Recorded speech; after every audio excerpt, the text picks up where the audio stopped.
Find a formula for the sum of the first n even natural numbers, that is 2 plus 4 plus 6 plus all the way through 2n. So, in this particular case, a sub 1 is equal to 2.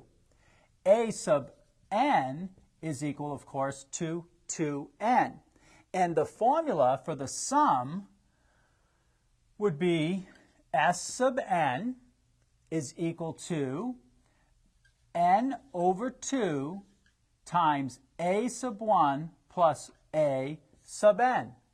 And substituting in S sub n would be equal to n over 2 times 2 plus 2n. Factoring a 2 from the parentheses, we would have n over 2 times 2 times 1 plus n. Now we can remove a factor of 1, the 2 over the 2, and that leaves us with S sub n equals n times 1 plus n.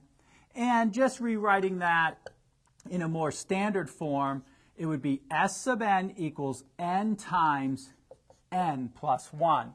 And that would be our formula for the sum of the first n even natural numbers.